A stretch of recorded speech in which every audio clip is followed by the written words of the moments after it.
Welcome to the channel, everybody. Today is a really big day for the channel. I'm super excited.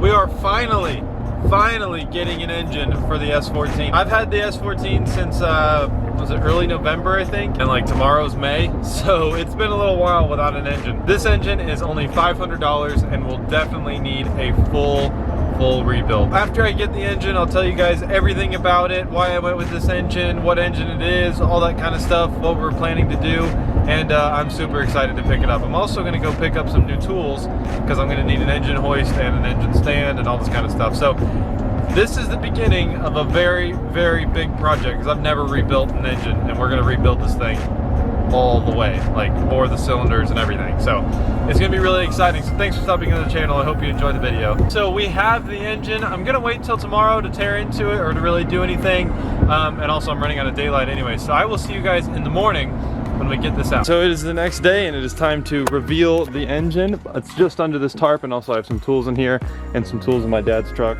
And so there it is. As you can see, it's in like not the best condition. So we're doing a full rebuild on this. This is an LM7. It's a 2003. The LM7 is what is found in the Silverados, the Tahoes, all that. I was going to do an LS1, and before that I was going to do a VH45. But the people I was going to get the LS1 for, they sold all their stock, and so prices shot up insanely, and it was kind of like $4 grand or an entire rebuild on this thing for probably like $1,500, $1,600 bucks. And so I got this thing for $500, and yeah, so it's gonna be a super fun rebuild. I went on ahead and bought a engine hoist. We're gonna build that today, and an engine stand. So today what we're gonna do is we're gonna go ahead and start tearing it down. Now I'm not gonna do a full teardown today. That's gonna be probably the next video about this engine. What I'm gonna do today is just get kind of the essential stuff off, so we can kind of just see what the engine looks like with all of it off, like the EGR and then the headers and coil packs and intakes, stuff like that.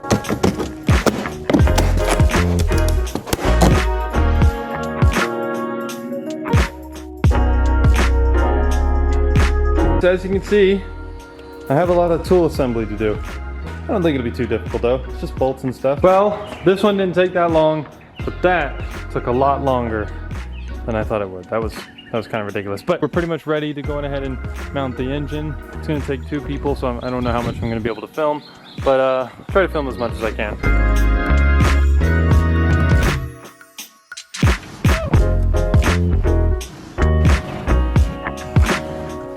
So we're having some issues getting the crane to go high enough. So I'm going to take off the intake so I can put the chain low enough so it raises the engine a little bit higher. And that'll give us probably the exact length we need. And that just came out. That's good. Okay, goodbye. So we're going to go ahead and take this intake off and the fuel rails, and then what will come with it is the injectors. They'll pop out too. I'm not going to throw anything away. I'm going to keep absolutely everything, because you never know whenever you need a random bolt that you took off or whatever. So this is just going to go in a box.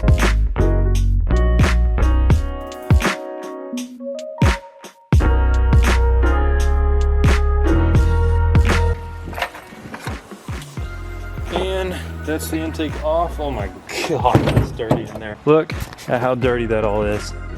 That is really bad. Those heads may not be usable. There's a lot of rust in there, and the valve train is all rusted out. But oh god, that one's really bad. I don't know if you guys can see in there. So I'm not going to take much care in worrying about things getting up in here, because everything is being absolutely rebuilt. But I think, just seeing this, in my unprofessional opinion, I think we are going to have to redo the heads, which is fine, whatever. Not that big of an expense difference. I was going to port them anyways, so, you know.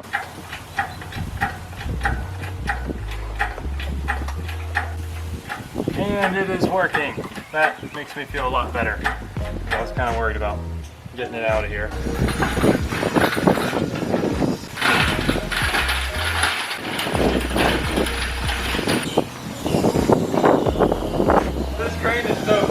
Kind of run into a small issue. These bolts are the bolts that the previous people used to get it on their engine stand, and they're 4-inch. I need 3-inch to work with this engine stand, and I have gone back and forth multiple times today to auto stores and to other people's houses to get different tools I don't have, and I'm kind of tired of driving around. So what we're going to do, we're going to just put it on the tire over there for now, and then I'm going to get bolts later tonight, but it'll already be late by then. So what we're gonna do is we're gonna tear into this a little bit more, get the headers off, get the coil packs off, get a few things off here and there while it's on the tire over there. So we're gonna go ahead and tear into the engine a little bit, and like I said earlier, I'm gonna do a video where I do a full tear down. So this is not that video. I'm just gonna get it kind of a little bit more cleaned up, like get these coil packs off, get the headers off, the EGR, water pump. You'll see everything I'm gonna get off. We're gonna start with doing the NOx sensors. So the NOx sensors are sensors that detect noxious, I don't know how to say that, noxious gas?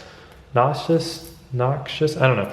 But they detect the gas that can be, God, I can't get this open. Okay, there it is. Oh wow, it's really gross in there. It's really bad in there. They detect the gas that can be dangerous to humans, and then they change the timing in the engine. They slow it down, I think, to make it to where you breathe in the safest gas possible. And they also listen to the harmonics of the engine to find like NOx sounds and things like that. We're gonna take off the NOx sensors, then we're gonna go for headers, then we're gonna go for coil packs, then we're gonna go for EGR, and then water pump, and probably the whole alternator bracket and the power steering pump bracket too, because that's gotta come off.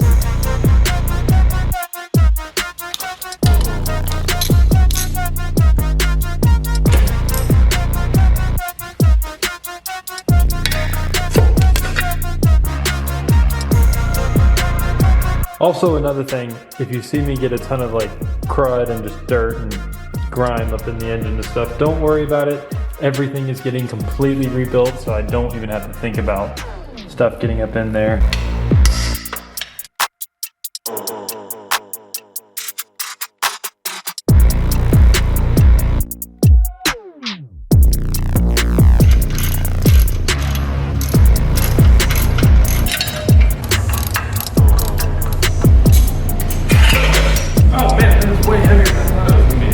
Why is it that heavy?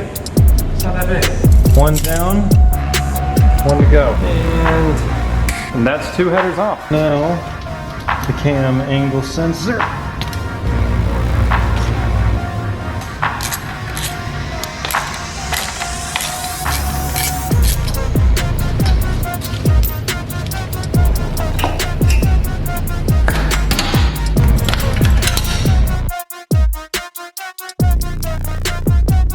That's the alternator bracket and the power steering pump. And there's the water pump. Gosh, this thing is heavy. All these stock LS parts, which technically this engine's an LM, which is a variant of the LS, so it's an LS, but all these stock LS parts are so heavy. Like that all combined is really heavy, so that engine is a lot lighter now. With the water pump being taken off, I think that this is a good starting point for stopping point for today, because if I go any further, I'm gonna mess up the next video where I tear down the engine because it would already be torn down. But what is next to do is we need to get this thing to the machine shop, and I'll tell you all what's gonna happen in the machine shop when we actually go. But in order to get it ready for that, we have to take off the engine mounts, spark plugs, the valve covers, all the valve train, the heads, the harmonic balancer, the AC bracket, obviously, the pistons. We need to get all these little covers off, like the timing chain. I mean, literally anything you can think of in an engine, we had to take it off and take it apart. I'm pretty happy with the work we got done today, but there's so much more to do. So go on ahead and subscribe so you guys don't miss the little engine build series we're doing, or the 240SX build, which they're kind of one and the same, and also the Titan XD content, which you guys are loving. So thank you guys for watching as much as you are. Like I said, don't forget to subscribe, hit the notification bell, browse the rest of the videos, and I'm out.